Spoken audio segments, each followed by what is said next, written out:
आगे क्या कह रहे हैं परमात्मा? संकेत ही संकेत है भाई और बहनों, विशेष संदेशों में संकेत ही संकेत हैं, सुनते जाओ। जैसे दास ने आपको बताया कि पार्वती जी 108 बार मर चुकी थी, फिर जन्म हो रहा था। बच्चों, ये लंबा जुगाड़ है, बहुत लंबी आध्यात्मिक कथा है ये।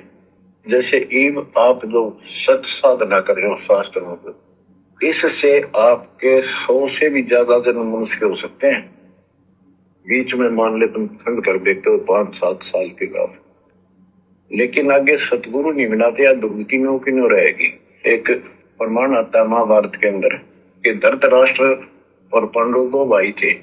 धृतराष्ट्र बड़े थे, पांडव छोटे थे। धृतराष्ट्र अंधा था, इसलिए उसको राज प्राप्ति नहीं हुई। और नियम यह होता था राजाओं का कि बड़े पुत्र को राज्य मिलता है। फिर भी उसने श्री कृष्ण जी से पूछा, क्योंकि वो गुरु थे उनके, हे भगवान, मुझे 100 जन्म की तो याद है कि मैंने ऐसा कोई अपराध नहीं किया जिससे मेरी आंखें फूटे, मैं अंधा हूं। श्री कृष्ण जी बोले, तू 1 जन्म और पीछे ले जाता, यहाँ तक तो नहीं पहुंच पाया। इससे 1 जन्म पहले 100 से आप बैठे थे वहां, ये टिड्डी ये भी एक पौधे पर बैठी थी। तेने इसको पकड़ा, बबूल की सूल तोड़ कर इसकी आंख फोड़ दी, इसको छोड़ दिया। ये टक्कर मार रही थी, कभी झाड़ों में, कभी किसी में फंस कर या मरी, तो वो दंड तो आज भोग रहा है। तो बच्चों, इसी प्रकार पार्वती 108 जन्म मर चुकी थी। पूर्व संस्कार अच्छे थे, जिस कारण से मानव शरीर ही प्राप्त हो रहा था। लेकिन ये तो डिलेड हुए, फिर शादी कराई, फिर मरी, फिर शादी कराई, फिर मरी। ये अरहट का कुआ लोई आगल बंदा है सब कोई, कीड़ी कुंज पर अवतारा, हर हट डो दुल्हे बिवारा। अवतारा लगे मरे और जन्मे हैं। क्या कह रहे हैं गुरुदेव भगवान पार्वती का उदाहरण देकर कि पार्वती भी बार बार मनुष्य जन्म प्राप्त कर रही थी, जन्म और मरण के चक्कर में थी। इस भक्ति के कारण जो वर्तमान में कलयुग की बिचली पीढ़ी में आत्माएं भक्ति करती हैं, इस भक्ति के कारण भाई और बहनों हम पार्वती बनते हैं, लक्ष्मी बनते हैं, उमा बनते हैं, ब्रह्मा बनते हैं, शंकर बनते हैं, विष्णु बनते हैं। इस वर्तमान कलयुग की बिचली पीढ़ी में की गई भक्ति कमाई के प्रतिफल में। और गुरुदेव ने क्या समझाया कि उस पार्वती का वो बारंबार मनुष्य जन्म लेना मरना, मनुष्य जन्म लेना मरना, वो चक्कर भी उस समय खत्म हुआ जिस समय उसने अपने उस पति को परमात्मा की नजर से देखना शुरू नहीं किया। यानी जब तक पार्वती अपने पति शंकर को अपना पति मान रही थी, तब तक उसका जन्म मरण का वो चक्कर खत्म नहीं हुआ। उस पार्वती का भी जन्म मरण का चक्कर उस समय खत्म हुआ जब उसने अपने पति को परमात्मा के रूप में माना। और कब तक? जितनी शंकर जी की उम्र है तब तक अब पार्वती नहीं मरेगी, बार बार जन्म नहीं लेगी। पूर्ण मोक्ष नहीं हुआ, पूर्ण रूप से जन्म मरण का चक्र समाप्त नहीं हुआ। जब तक शंकर जी जिंदा रहेंगे तब तक पार्वती उनके साथ रहेगी उसी शरीर में, बार बार अब वो मरेगी नहीं। तो इसी प्रकार आप और हमें शिक्षा मिलती है। इसी प्रकार आप और हम आत्माओं का पूर्णतया जन्म और मरण का ये चक्कर जो हम असंख्य युगों से मर रहे हैं, हमारा ये चक्कर उस समय समाप्त होगा जब हम अपने गुरु को परमात्मा मानेंगे और हृदय से मानेंगे, आत्मा से मानेंगे। और फिर हमारा जन्म मरण का चक्कर कब तक समाप्त होगा? जब तक हमारे गुरुदेव रहेंगे। और हमारे गुरुदेव भगवान तो अजरो अमर हैं, ये तो अविनाशी हैं, अकाल मूर्त हैं। तो आप और हम भी अविनाशी हो जाएंगे, हम भी उनके सतलोक में चले जाएंगे।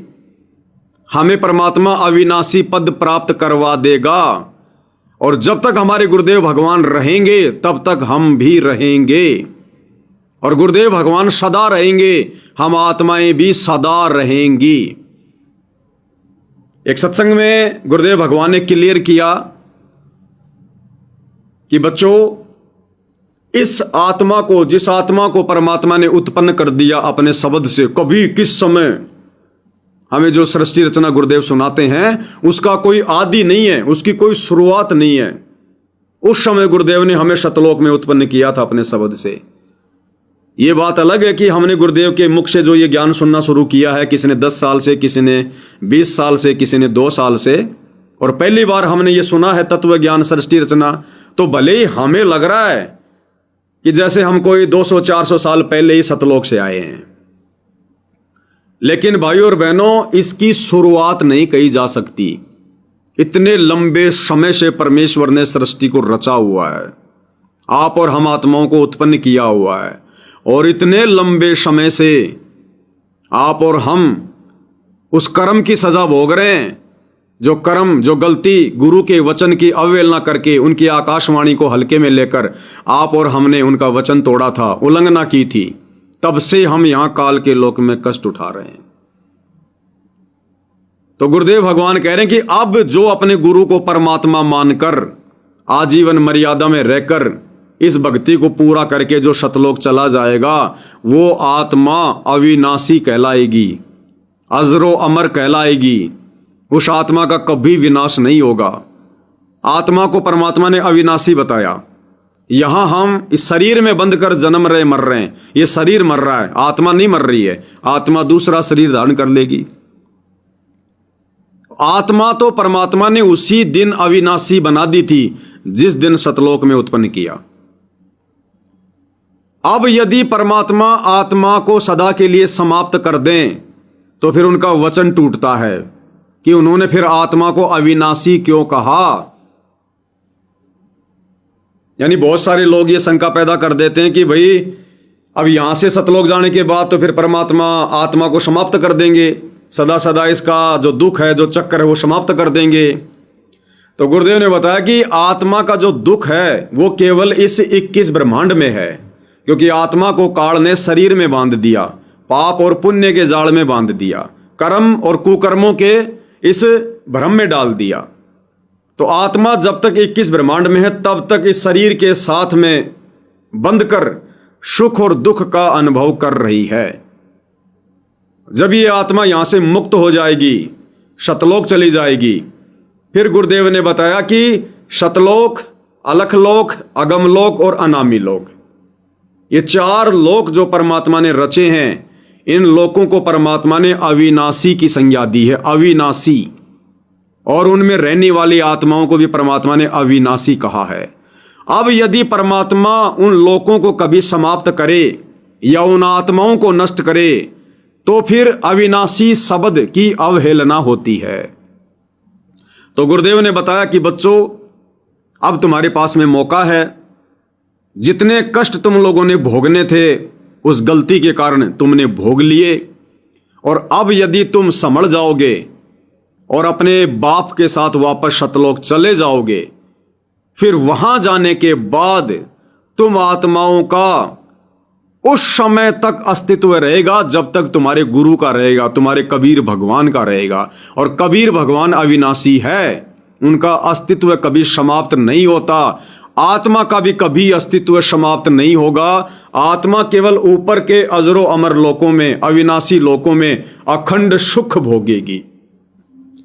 यानी जिस शब्द से परमात्मा ने आत्मा को उत्पन्न किया था, परमात्मा कभी भी उस शब्द में आत्मा को वापस नहीं समाएंगे। एक बार परमात्मा ने जिसको उत्पन्न कर दिया, यदि उसको परमात्मा दोबारा नष्ट करेगा तो फिर उसको अविनाशी नहीं कहा जाता। तो अब हम आत्माएं सतलोक जाने के बाद सदा सदा के लिए केवल सुख भोगेंगे, सुख, मौज मस्ती करेंगे, खेलेंगे, खाएंगे, कूदेंगे, फिरेंगे, पिकनिक मनाएंगे। वहां ना कोई लड़ाई झगड़ा, ना कोई राग द्वेष, ना कोई मनमुटाव, ना कोई मरना, ना कोई कुछ नहीं।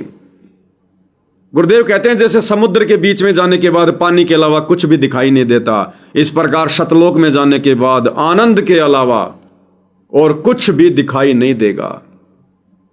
और उस आनंद की व्याख्या यहां पर की ही नहीं जा सकती, 21 ब्रह्मांड में वो शब्द ही नहीं है जिन शब्दों से वहां के सुखों की तुलना की जा सके। एक छोटा सा उदाहरण दूंगा भाई और बहनों, क्योंकि समझाना बहुत जरूरी है। परमात्मा कुछ प्रोटोकॉल के तहत उन शब्दों का प्रयोग नहीं करते, लेकिन वो प्रोटोकॉल आप और हमारे ऊपर लागू नहीं है, क्योंकि हम उनकी आत्मा, हम उनके बच्चे हैं। जिस प्रकार भाई और बहनों जिनकी शादी हो चुकी है, जिनकी रमेणी हो चुकी है, और जिस प्रकार से हम शारीरिक सुख, जो यहां का इस काल का जो ये गंदा सुख है, भोग विलास, सेक्स, शारीरिक संबंध स्त्री और पुरुष, वो शारीरिक संबंध बनाते समय और जितनी देर का जब रज और बीरज का वो स्राव होता है, उस समय ज्यादा से ज्यादा 30 सेकंड का, 40 सेकंड का जो झूठा सुख हम यहां पर अनुभव करते हैं, वो सुख वहां पर अनवरत, वो नहीं, उससे करोड़ों अरबों गुना ज्यादा सुख, उस झूठे सुख से जो सुख हम सेज पर लिया करते थे अज्ञानता में शारीरिक संबंध बनाते समय, वो सुख सतलोक में, जबकि सतलोक तो ऊपर के 3 लोकों से नीचे का है, उस सतलोक में उस सुख से करोड़ों अरबों असंख्य गुना ज्यादा सुख लगातार, कंटिन्यू, अनवरत, शंखों लहर मेहर की उपजै, कष्ट नहीं जहां कोई, वो सुख है वहां पर। तो उस सुख की यहां पर गुरुदेव भगवान भी शब्दों में व्याख्या नहीं कर रहे, क्योंकि हम समझ नहीं पाएंगे। इसलिए गुरुदेव इतना कहकर छोड़ देते हैं कि वहां पर सुख ही सुख है, सुख ही सुख है वहां पर। लेकिन उस सुख को प्राप्त करने के लिए आज जो नादानी संगत कर रही है, गुरु के परिवार के चक्कर में फंसकर, कोऑर्डिनेटरों के बहकावे में पड़कर, पीले पर्चों को भगवान मानकर, ज्ञान को आधार ना बनाकर, वो नादान संगत असंख्य युगों तक उन सुखों को नहीं भोग पाएगी। अभी तो काल के दुख भोगेगी, क्योंकि ज्यादातर भक्तों की छटनी हो चुकी है। तो मौका वर्तमान में आप और हम सत्सेवक भाई बहनों के पास है उस अखंड अविनाशी सुख को भोगने का, क्योंकि आप और हमारे को गुरुदेव ने अपने ट्रेनिंग सेंटर साध संगति से जोड़ दिया है। और साध संगति में ना कोई किसी का सरदार है, ना कोई किसी के ऊपर कोऑर्डिनेटर है, ना साध संगति में पीले पर्चे निकाले जाते हैं, ना साध संगति में ज्योति पाठ या 10वें अंश का पैसा लिया जाता है, ना कोई किसी के ऊपर नजर रखता है। यहां नजर रखने वाला केवल एक ही है, हमारा गुरु भगवान। यहां सबका सरदार, सबका उस्ताद एक ही है, हमारा गुरु भगवान। और उसको नजर रखने के लिए कैमरे लगाने की जरूरत नहीं, कोऑर्डिनेटर बनाने की जरूरत नहीं। वो अंतर्यामी है, घट-घट का वासी है, सब कुछ देख रहा हमारे अंदर बैठकर। इस सात संगति रूपी ट्रेनिंग सेंटर से जुड़कर जो आत्मा जैसा व्यवहार करेगी, जैसा भक्ति मार्ग पर बर्ताव करेगी, जैसी मर्यादा निभाएगी, जैसा दोष अपने अंदर भार रखेगी, उस समर्थ की डायरी में रोजाना उसके नंबर जा रहे हैं। उसी हिसाब से समर्थ लास्ट में काउंटिंग करेगा कि कौन योग्य हुआ, कौन योग्य नहीं हुआ है। जो योग्य हो गए उनको परमात्मा सतलोक में भेज देता है, और जो अयोग्य हैं उनको फिर से परमात्मा एक लंबा चक्कर काटने के लिए 21 ब्रह्मांड में छोड़ देता है। तो ये मौका है वर्तमान में साध संगति से जुड़े भाई बहनों के पास में। ये मौका उन सतलोक आश्रम वालों के पास में नहीं है, मुख्य लोगों के पास तो नहीं है, गुरु जी के परिवार के पास नहीं है, रिजेक्टेड कोऑर्डिनेटरों के पास नहीं है, चाहे स्टेट हो, डिस्ट्रिक्ट हो, चाहे कोई हो। कोऑर्डिनेटर सारे रिजेक्टेड, नामदान संचालक सारे रिजेक्टेड, आश्रम संचालक सारे रिजेक्टेड, जानबूझकर सांची तजने वाले मायाधारी मस्करे रिजेक्टेड।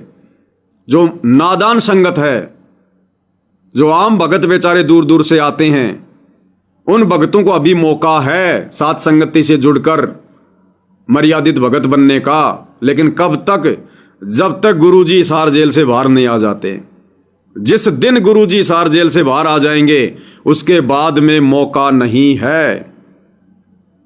सभी को चक्कर काटने पड़ेंगे यहां पर, सभी को। इसलिए साध संगति से जुड़े भाई बहन सावधान रहो।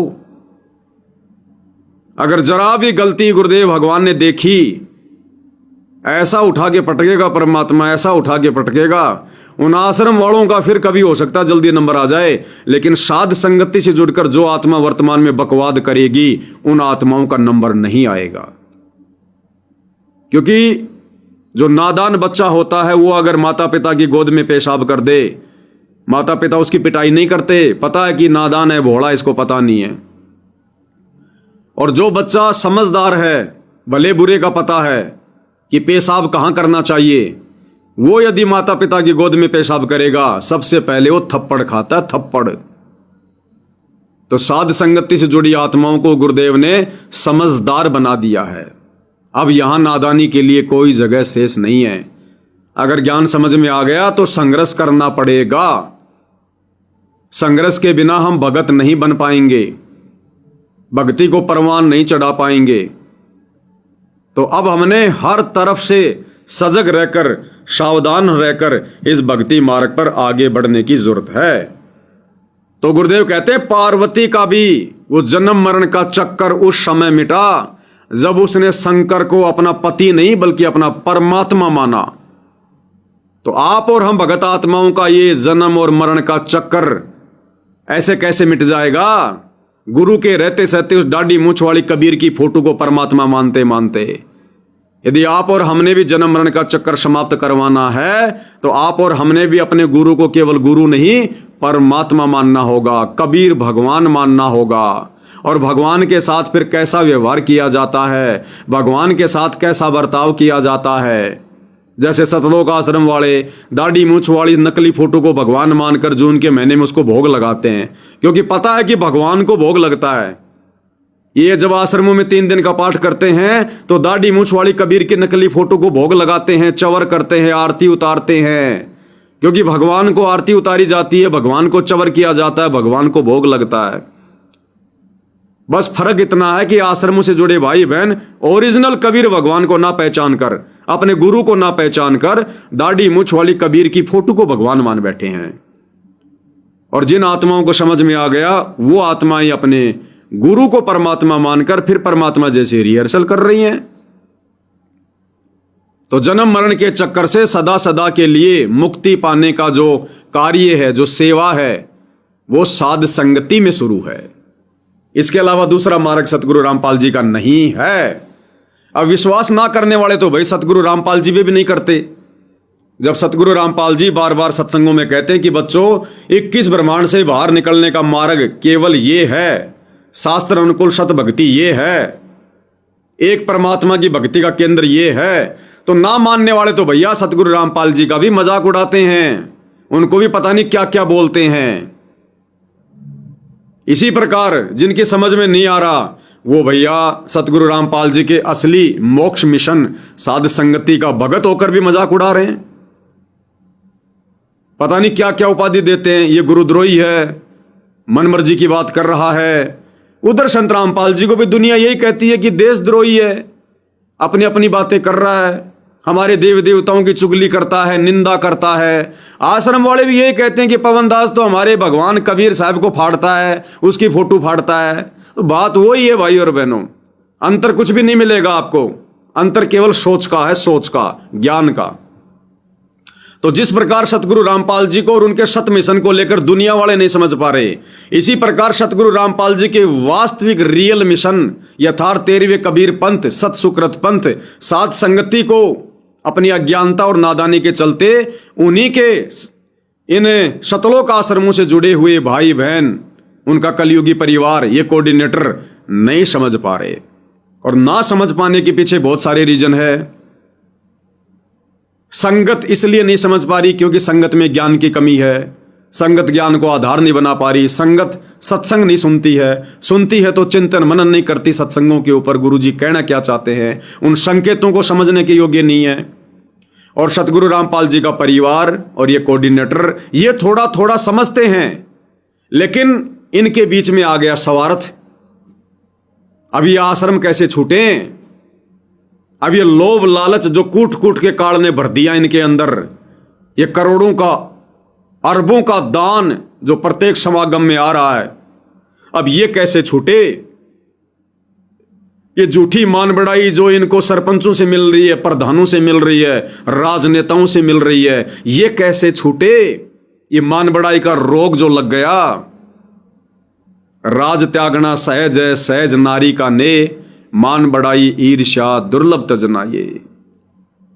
तो जिनको थोड़ा थोड़ा समझ में आ रहा है, अब उनके पीछे ये मान बढ़ाई का, लोभ लालच का, शवारत का ये रोग लग गया। और संगत बेचारी नादान है, देखा देखी में जुड़ गई, ज्ञान को आधार बना नहीं रही। और ये काल प्रेरित आत्माएं, गुरु का परिवार, कोऑर्डिनेटर, ये संगत की भावनाओं का, संगत की श्रद्धा का पीले पर्चे निकाल निकाल के, एआई से ऑडियो वीडियो बना बना के, गुरुदेव के झूठे आदेश सुना सुना के और नाजायज फायदा उठा रहे हैं। बस इतनी सी बात है। अंत में दोनों को पछताना पड़ेगा, क्योंकि समय तेजी से निकलता जा रहा है। बाद में ये समय हाथ आएगा नहीं। और जिन भाई बहनों ने बाजी मार ली, जो साथ संगति से जुड़ गए और जुड़कर दिन प्रतिदिन जो ट्रेनिंग हो रही है, उस ट्रेनिंग में अपने आप को संवारते जा रहे हैं, अपने आप को सुधारते जा रहे हैं, वो भाई बहन फिर अपने गुरुदेव भगवान के साथ शतलोक में अखंड सुख भोगेंगे, अखंड सुख। इसलिए गुरुदेव भगवान कह रहे हैं कि पार्वती का जन्म मरण का चक्कर भी उस समय समाप्त हुआ जब उसने शंकर जी को परमात्मा माना। तो भाई हम यदि गुरुजी को गुरुजी मानते रहेंगे और दाढ़ी मूंछ वाली फोटो को भगवान मानते रहेंगे, नकली कबीर की फोटो को, हम लाख जन्म सतलोक नहीं जा सकते, लाख जन्म। आगे क्या कह रहे हैं गुरुदेव सत्संग में? कबीर साहब हमारे भगवान है, हमारे पिता है सबके। ब्रह्मा विष्णु। क्या कह रहे हैं गुरुदेव? कबीर भगवान हमारे भगवान हैं, हमारे पिता हैं सबके। कौन कह रहे हैं? सतगुरु रामपाल जी, कि कबीर भगवान हमारे भगवान हैं सबके। और थोड़ी देर पहले गुरुदेव ने इसी सत्संग में क्या कहा कि जहां आपका गुरु भगवान रहता है, तो भगवान दो हैं क्या? एक तरफ तो गुरुजी अपने आप को भगवान कह रहे हैं कि जहां आपका गुरु भगवान रहता है, और अब कह रहे हैं कि कबीर हम सबका भगवान है, तो भगवान दो हैं क्या? तो गुरुदेव के इशारों को समझो, गुरु के संकेतों को समझो। गुरु यदि अपने आप को कहने लग जाए, बार बार कहने लग जाए मैं भगवान हूं, मैं भगवान हूं, कोई नहीं मानेगा और हल्के में ले लेंगे कि भगवान को क्या जरूरत पड़ गई अपने आप को भगवान कहने की। इसलिए गुरुदेव संकेतों में कहेंगे, कोड वर्ड में कहेंगे, और उन कोड वर्डों को वही समझेगा जो उनका प्यारा होगा। तत्व भेद एक न्यारा रे साधु भाई, तत्व भेद एक न्यारा, समझेगा कोई गुरुमुख प्यारा, तत्व भेद एक न्यारा। तो जो ज्ञानी आत्मा होंगी वो तो समझ जाएंगी कि यहां गुरुदेव भगवान ने अपने आप को छुपाकर और उस कागज के टुकड़े को कबीर भगवान कह रहे हैं। क्यों कह रहे हैं? क्योंकि हम दो कौड़ी के तुच्छ प्राणी, हमारे अंदर इतनी बुद्धि नहीं है कि हम अपने गुरु को इतना जल्दी ज्ञान को आधार बनाकर परमात्मा के रूप में, कबीर भगवान के रूप में स्वीकार कर लें। इसलिए गुरु ने आप और हमारे तक ये सत्संग पहुंचाने के लिए अपने आप को छुपाकर सारा खेल खेलना पड़ता है। तो थोड़ी देर पहले तो गुरुदेव ने कहा अपने आप को भगवान, कि जहां आपका गुरु भगवान रहता है, और अब कह रहे हैं कि हम सबका भगवान कौन? कबीर भगवान। कबीर साहब हमारे भगवान है, हमारे पिता है सबके। ब्रह्मा विष्णु महेश के भी वही पिता है, उनको भी ये इतने प्रिय लगते हैं जितने हम हैं आज। ये अलग बात है, ये हमारे पर नहीं है। तो जैसे दास ने आपको बताया, परमात्मा इनको भी मिले। वो चाहते थे कि ये ब्रह्मा विष्णु महेश समझ जाते, सारी व्यवस्था ठीक हो जाए, परंतु हम काल के वश हैं, हमारे अंदर एक ऐसी बीमारी पैदा कर रखी है, ये काम वासना। अब सुन लो ध्यान से, क्या कह रहे गुरुदेव भगवान। यही भगवान, यही परमात्मा यानी हमारे गुरुदेव, जिनका वैदिक नाम है कबीर देव, ये ब्रह्मा विष्णु महेश को भी मिले और सोचा कि अगर इनको ज्ञान समझ में आ जाएगा तो नीचे की सारी व्यवस्था यही संभालते हैं, ये सबको समझा देंगे और मेरा काम आसान हो जाएगा। लेकिन आगे क्या कह रहे हैं गुरुदेव कि यहां पर एक बहुत गंदा रोग लगा हुआ है, विषय वासना का, काम वासना का गंदा रोग। ध्यान से सुनो क्या कह रहे हैं। ये काम वासना, क्रोध, मोह, लोभ, अहंकार, ये सारे ठोक ठोक कर रखे हैं। ये काम, क्रोध, लोभ, मोह, अहंकार काल ने ठोक ठोक के भर रखे हैं। ध्यान से सुनो क्या संकेत कर रहे हैं गुरुदेव। इनको गुरुदेव ने गंदा रोग बताया, बीमारी बताया, और जब तक हम इस रोग से मुक्ति प्राप्त नहीं करेंगे हम स्वस्थ नहीं हो सकते, यानी सतलोक जाने योग्य आत्मा नहीं बन सकते। ध्यान से सुनो, हमारे अंदर एक ऐसी बीमारी पैदा कर रखी है, हमारे अंदर एक ऐसी बीमारी पैदा कर रखी है,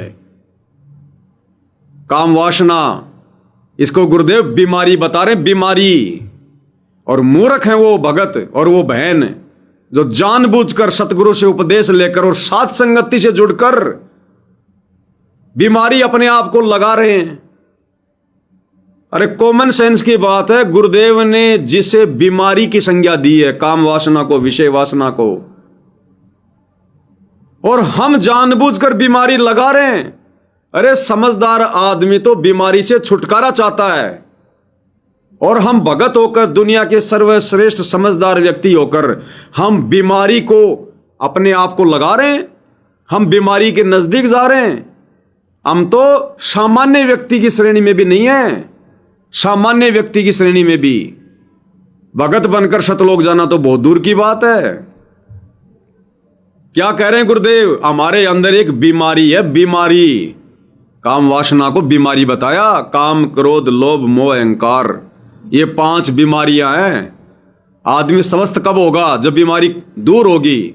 बीमारी दूर कैसे होगी? जब डॉक्टर के पास जाएंगे। डॉक्टर क्या करेगा? उसकी दवा देगा। तो ये आध्यात्मिक बीमारियां हैं, काम, क्रोध, लोभ, मोह, अहंकार। और आध्यात्मिक वैद्य कौन है? सतगुरु रामपाल जी। सतगुरु रामपाल जी इन बीमारियों को कैसे नष्ट करेंगे? जब हम उनके पास जाएंगे, उनसे दीक्षा लेंगे, उनके बताए अनुसार भक्ति करेंगे, आध्यात्मिक दवा खाएंगे, उनके वचनों में चलेंगे और बीमारी को अपने नजदीक नहीं आने देंगे। ऐसा कोई भी लक्षण जिससे वो बीमारी फिर लगे, उस लक्षण को हम नजदीक नहीं आने देंगे। क्या कह रहे हैं गुरुदेव भगवान? ध्यान से सुनो, हमारे अंदर एक बीमारी है, हमारे अंदर एक ऐसी बीमारी पैदा कर रखी है, ये काम वासना, क्रोध, मोह, लोभ, अहंकार, ये सारे ठोक ठोक कर रखे हैं, ठोक ठोक के। फिर शब्द सप्रस रूप तो सजन, ये विकार साथ हैं। बीमारी बताया गुरुदेव ने, बीमारी। अब ये कॉमन सेंस की बात है भाई और बहनों। मैं भी देखो बार बार इन टॉपिक पर चर्चा करके आप लोगों को मैं अच्छा सा नहीं लगता कि ये पवनदास बार बार ये विषय वासना, विषय वासना, ये काम वासना, काम वासना बार बार, और कुछ है ही नहीं इसके पास में। अरे मेरे पास तो नहीं है भाई, मेरे पास तो ये भी नहीं है मालिक के आशीर्वाद से। ये तो समझानी पड़ रही है जिनके पास है उनको दूर करने के लिए। मेरे पास नहीं है ये तो गुरुजी बता रहे, मैं उन शब्दों को आपकी तरफ फेंक रहा हूं ताकि हो सकता है किसी को चोट लग जाए तो स्वस्थ हो जाए। नहीं तो फिर बीमार आदमी क्या करेगा? अंत में मरेगा, फिर वो तड़पेगा, परेशानी उठाएगा। तो गुरुदेव खुद ही कह रहे हैं, बीमारी की संज्ञा दे दी परमात्मा ने। तो मैं तो ये कह रहा हूं कि हम इतने जाहिल हैं क्या? हम इतने गवार, इतने मूर्ख हैं क्या? फिर हम भक्ति क्यों कर रहे हैं? भक्ति उसकी सफल होगी जो गुरु के एक एक वचन को सत्य मानेगा। और गुरु कह रहे कि काम वासना, विषय वासना, ये बीमारी है। अब बीमारी से यदि भगत दूर नहीं हटना चाहेगा तो मैं ये कहता हूं स्वस्थ कैसे होगा? सतलोक कैसे जाएगा? भाई चलो, जिसको पहले ये बीमारी लगी हुई थी, गुरु जी का ज्ञान नहीं था, उनकी गलती नहीं है। उनकी तो गुरुजी ने बाद में अपनी दवा देके, अपना ज्ञान देके, आध्यात्मिक खुराक देके, भक्ति देके, उनकी तो गुरुजी ने जो है वो कटवानी शुरू कर दी।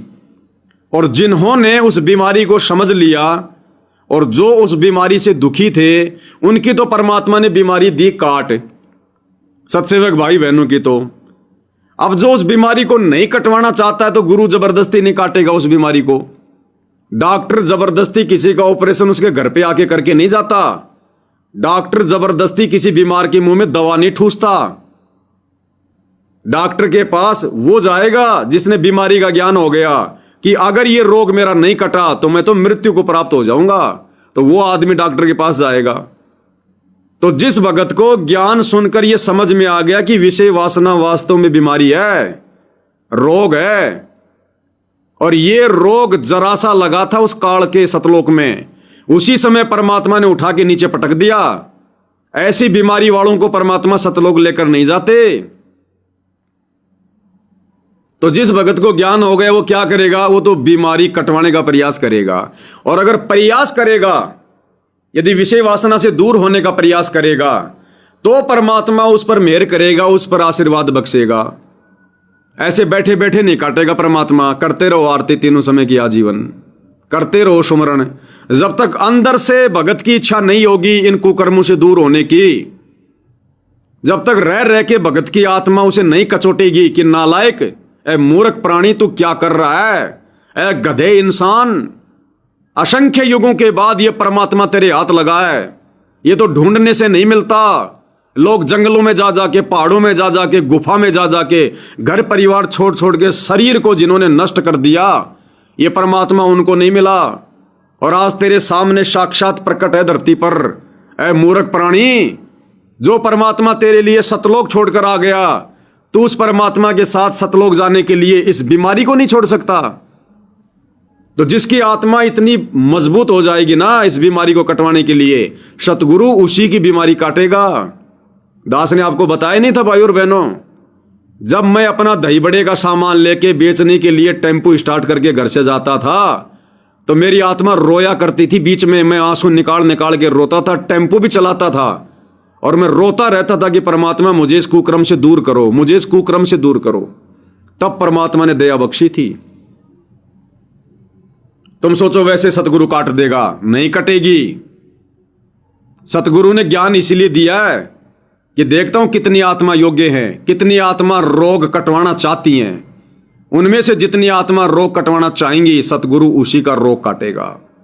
वही आत्मा विषय वासनाओं से दूर हट पाएंगी, वही आत्मा सतलोक के योग्य बन पाएंगी। उन्हीं आत्माओं को परमात्मा फिर साध संगति से जोड़ेगा, उनकी आगे की तैयारी करवाएगा। तो मैं तो कुछ नहीं कह रहा, सतगुरु कह रहे हैं। अब विशेष संदेश तो हम सब ने सुने थे भाई और बहनों, लेकिन इतनी गहराई से हम लोग नहीं गए कि ऐसी ऐसी बातें गुरुदेव ने कोड वर्ड में कह रखी हैं। हम नॉर्मल तरीके से सुनते गए। 1 घंटा हो गया, वाह जी वाह, गुरु जी ने बहुत अच्छा सत्संग भेजा। बीच में एक आधी बात को सुन के हम रो भी लिए, लेकिन कितना मसाला भरा पड़ा है। एक एक शब्द पे अगर रुक रुक के समझाया जाए तो 1-1 घंटा लग जाएगा, 1-1 घंटा। तो गुरुदेव ने इस विषय वासना को रोग बता दिया, रोग। परमात्मा इनको भी मिले। वो चाहते थे कि ये ब्रह्मा विष्णु महेश समझ जाते, सारी व्यवस्था ठीक हो जाए, परंतु हम काल के वश हैं। हमारे अंदर एक ऐसी बीमारी पैदा कर रखी है, ये काम वासना, क्रोध, मोह, लोभ, अहंकार, ये सारे ठोक ठोक कर रखे। फिर शब्द सप्रस रूप तो सजन, ये विकार साथ हैं।